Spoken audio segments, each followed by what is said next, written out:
บายดีท่านผู้ชมทุกคนขอต้อนรับเข้าสู่ช่องสุขไม้ XPS Channel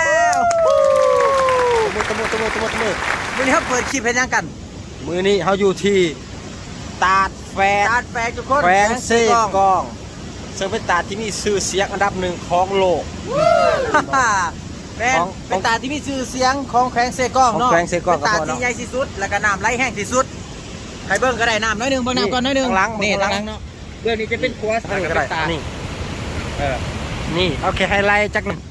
เดี๋ยวเขาตอนนี้คอนเทนต์เขาสิมาเห็นยังมื้อนี้เขาสิมาย่างบาร์บีคิวแล้วกันคอนเทนต์เขาจะพาทุกคนมาย่างบาร์บีคิวกินเนาะแล้วก็เขาจะเห็นสเต็กงัวแล้วก็มีซอยจุแล้วก็มีปีกปลานิ่นทุกคนติดตามเบิ่งเลยตอนนี้เขากำลังให้เด็กลูกกระจอกเขาเนาะมันดังไฟเนาะทางล่างเขาเนาะต้องกินแต่จะได้ลูกกระจอกเบิ่งปักลูกกระจอกในบัดนึงปักข้วยมาทุกคนเดี๋ยวเรามาเกี่ยมของเห็ดปิ้งย่างกันเนาะเดี๋ยวก่อนเขาขอบอกเลยว่าคลิปนี้ทุกคนถ้าติดตามเลยบอกมีแสบมีน้ำลายไหลแน่นอนทุกคนแสบงัวมาเดี๋ยวเขาเกี่ยมโตไปเห็ดของกินของอยากก่อนไป let's go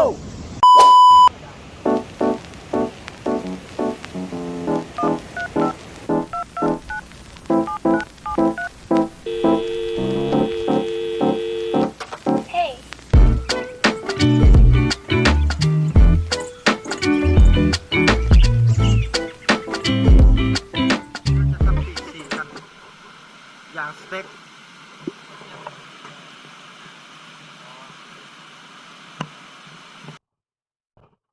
เนื้อเน้นๆปิ้นเหรอปิ้นนะพุ่น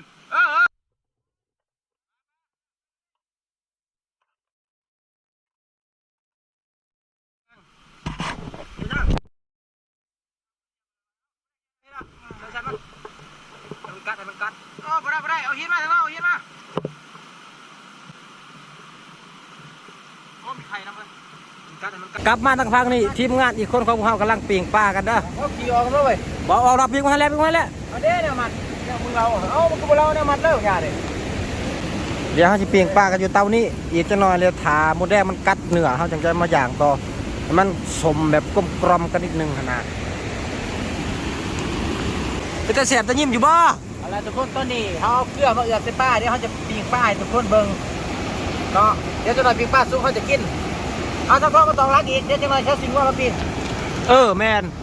เดี๋ยวเขาสีย่างสเต็กงัวกันอีกจังหน่อยหมดกัดดีเลยวะนี่ว้าวฮู้น่ากินอยู่นี่นะกัดพอละมั้งมันจะสมแห้งพอแล้วกูวันอ้าวย่างสเต็กย่างมาดีเลยบ่มาหาเนี่ยมาแปะใส่ปะมันยิ่งว่าแห้งว่าอย่างนั้นเลยน้ำหมดกินกูดิย่างเนื้อวัวมาทุกคนเอามากินซอยจูกันก่อนขันเวลาขาปิ้งป้าซุปแมนป้ากูเขายังปิ้งอยู่ใกล้ๆพุ่นเดี๋ยวเอามากินซอยจูขันเวลาไปก่อนนี่บอกว้าวน่ารับประทานของนิดๆเว้ยมาสดๆสิกันโลดหลับปากพอก่อนเนาะโอ้ทำนี่เพื่อท่านผู้ชมทุกคนมา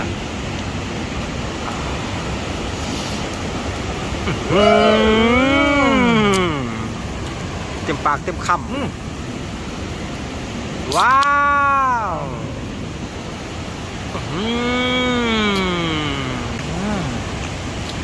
พอเนียนๆกันมาหนึ่งพักน้ำหอมน้ำบัวน้ำพอเนียนๆจะคำแล้ว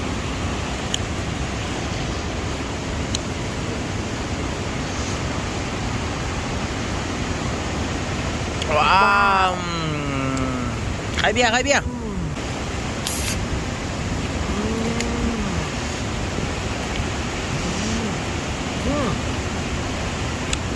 เอาขอบพันแน่เจ้าที่นี่ไม่แห้งแล้ว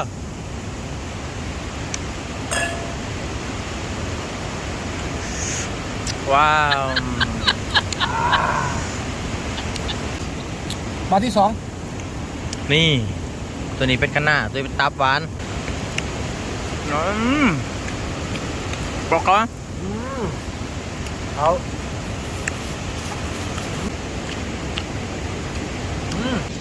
ทุกคนนะจัดเน็ตสักบาทนึงอะไร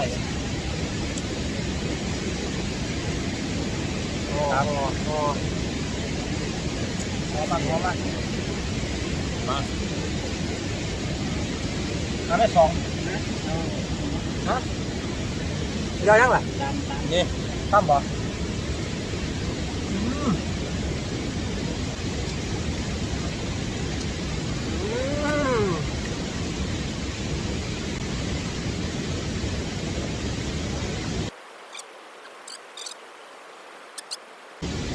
โย่บรรยากาศบอกเลยทุกคนโคตรดีโคตรโรแมนติกเบิ้งเลยข้าง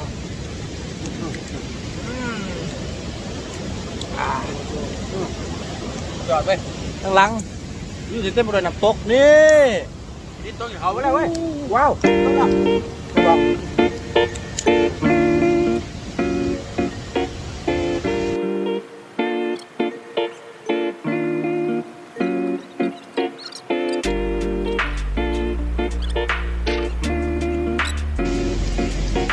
บอกเลยทุกอย่างโคตรพร้อมทั้งบรรยากาศก็ดีเย็นสบายทั้งอาหารก็แซ่บเสียขาดอย่างเดียวคือผู้สาวหญิงเบี้ย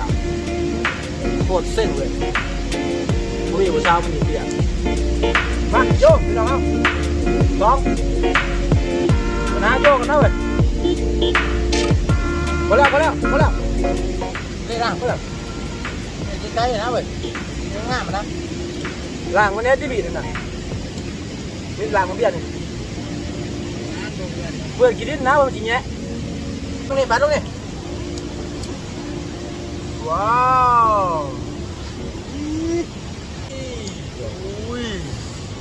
พ่อไปยังไหมมือไปแล้วเน้นเหมือนแม่ซ้ำ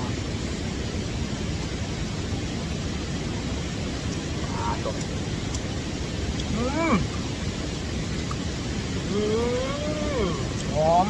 แล้วหอมละมุน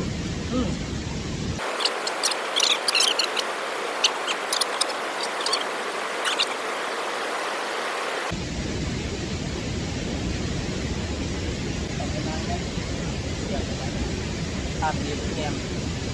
อย่างตัวอย่างไหมไม่เอ้ยสุกเลยสุกแล้วเอาปลาเต็มนี่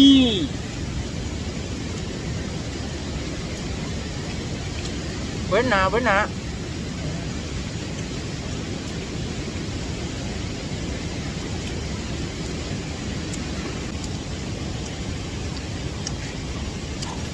เจ้าพี่ลังกลัว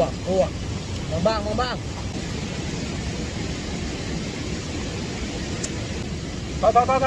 เอาแล้วไปเต้นต่อไปเร็วไปดูเบนมือมาตัวเน้นแต่คำกูได้มาหนึ่งไปไหมมึงอะไรเต็มคำเลยกูได้แหนมกระดูกขาคอกูจักเต็มปากเต็มคำอยากอะไรนี่เต็มปากเต็มคำมาหนึ่งว้าวเนื้อเน้นหน้าตามคือพินแต่ขึ้นสวรรค์สัตว์เจี๊ยบเอาบอมเสียบแห้งมาว้าวเอาเน้นว้าวสวรรค์รำไรสิได้เป็นของเฮาแซ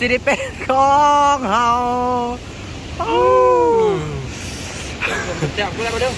อ้าวแกมเลยตั้มสวมซ้ำโอ้ซ้ำ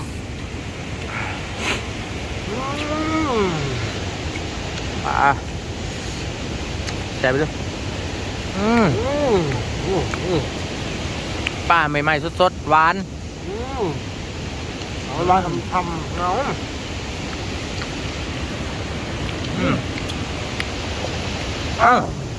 สุดยอด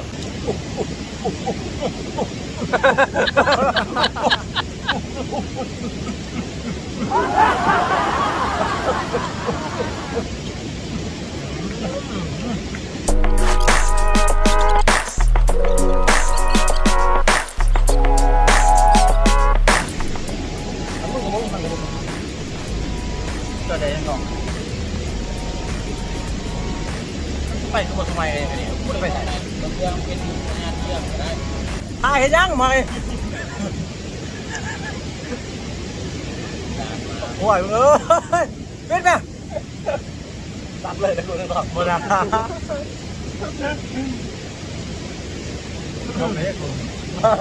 ดังแล้วมึงดังก็บอกแช่กันอยู่เดียว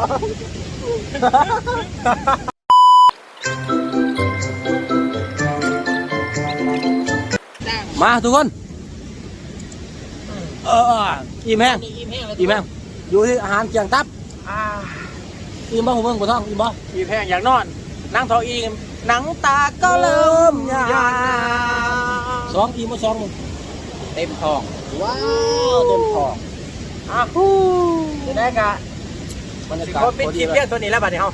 ปิดบ่ เบิ่งที่อาหารที่เบิ่งเลยดิ จะนอนจากปิดจะนอนจากปิด ปิดคลิปไปได้ ถ่าย เลย ก่อนถ่ายก่อนขอให้ทุกคนจงรอดใจถามอย่าเปล่าบ่ทันปิด ขอให้ทุกท่านจงเจริญบ่ได้ที่เขามาเบิ่งคลิปนี้อย่าลืมกดไลค์กดแชร์และกดติดตามช่องแฟน XTS Channel อย่าลืมไปติดตามกันแล้วกันเนาะแล้วก็อย่าลืมกดติดตามช่องของบัวทอง บัวทองของผมแม่น บัวทอง ช่อง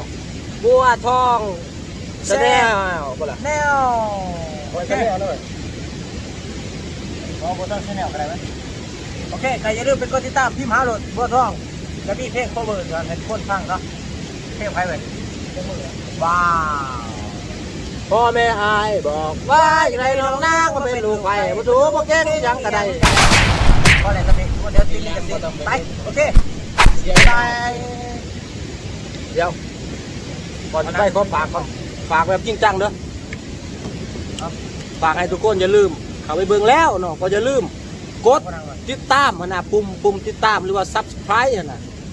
ผู้จังก็กดไลค์นอกจากไลค์แล้วก็อย่าลืมแชร์ไปให้หมู่คู่หรือว่าคนรู้จักให้ทุกคนได้เบิ่งนำหั่นน่ะเพื่อเป็นการส่งเสริมหรือว่าสนับสนุนยูทูบเบอร์ของลาวเฮาให้ก้าวใกล้ไปถึงสากลให้ได้ขอขอบใจทุกคนที่เข้ามารับชมรับติดตามรายการของเราตั้งแต่ต้นจนจบ ไม่นั่งมันครับโอ้ยกูเอาเด็กอะไรเนาะติดต่อจับยัง ไปแล้วทุกคนไปแล้วบายพอกันคลิปต่อไปคลิปหน้าบายไปด้วยไปเด้โย